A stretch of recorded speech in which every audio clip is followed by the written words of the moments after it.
Hello everyone, welcome again. In this Zephyr for Jira tutorial, we are going to learn about some of the reports or the testing reports that are available in Zephyr for Jira. So reporting is very important part of the overall test management in any test management tool. Now, when it comes to the Zephyr add-on for Jira, Zephyr provides very good reports that are available within the Zephyr itself. So within Jira, you don't have to leave Jira at all. And we'll look into the key reports that are available into Zephyr interface. So here I am on the Jira instance in the project. Now, if I go to the Zephyr section here, so we have covered cycle, summary, execution, everything. Now, in the reporting section below the planning and execution, so you have planned and executed your test cases. Now the next part is basically to report what happened or how is the progress. So you don't have to prepare any manual reports. That's the beauty of having Zephyr for Jira, and all the stakeholders will be able to view these particular reports based on the real-time execution that happens within your project. So if I see the reporting section, you have the test summary report, test metrics, and traceability. So let's go and understand these reports one by one. So if I go to the test summary report for this particular project, you will see that in the summary, so it will list out all the test cases that are available there. Okay, so based on the version, based on the components, or based on the labels. So if you see the top section here, so this is the test summary report.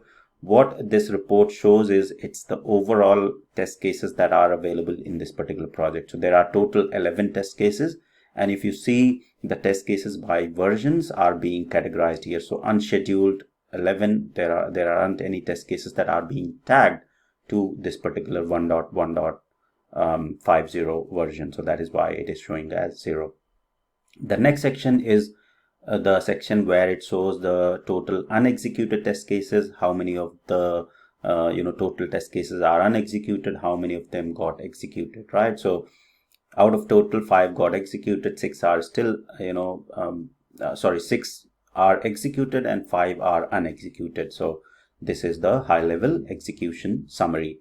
Then by components, it shows the details of the test cases by components, and similarly you will get the details by the label. So whatever label you'll apply to your test cases, the test cases will get filtered out in the test summary report based on the label.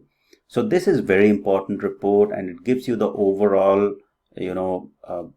high level overview of the test cases within your project. So this is the project and this is the test summary within that particular project. Then if we go back to the test metrics, so this is another report which is more relevant when you start the execution. So when you are planning your test cases or writing your test cases, you see the summary of the test cases based on what all test cases have been documented. In the test metrics, this is more relevant when you start the test execution, right? So if you see the test metrics for this particular project, at the top you have by default all versions will be selected. So if you want to select any specific version, you can select that. Otherwise you can leave it to all versions to view the details of all the versions or the test cases within all versions of your Zephyr or the project, right?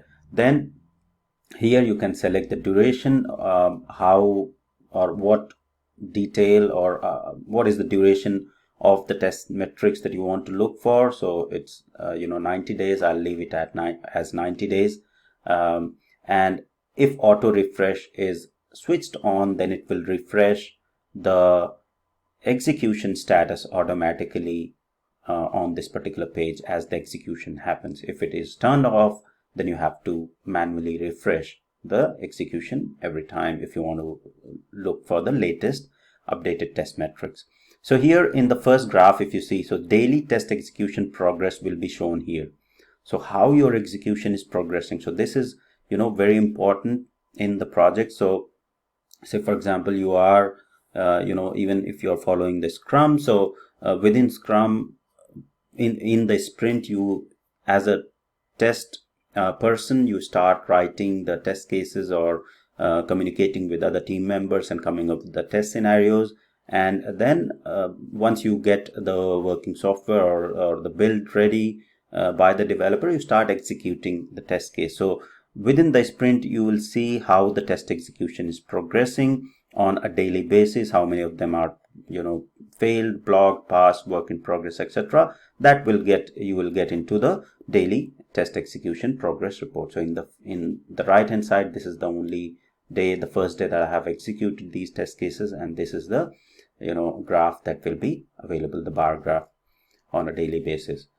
Then below you will have the test executions by test cycle. So these are the test cycles. So ad hoc test cycle, how many test cases are being executed in the ad hoc test cycle, or how many test cases being executed in the v1.0 regression test cycle, right?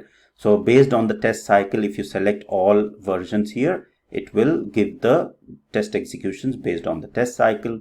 Then test executions by tester. So many times you want to see how the execution is happening based on the members of the team members or the testers within the team. Then this is the section which will show how many test cases have been executed by a particular tester within the team, right? So here at the moment, since all the test cases have been executed by me, so that is why the RCV tutorial is the user who has executed all the test cases, and this is showing all just one graph there or one bar there. Ideally, if say for example you have 4-member team, a 5-member team executing the test cases, you will get the name of the team member and the test executions by those members in form of bar graph here. Okay, then executions by date is another section here. So based on how many executions happened on particular date will be shown here in this section. So pretty simple graph shown.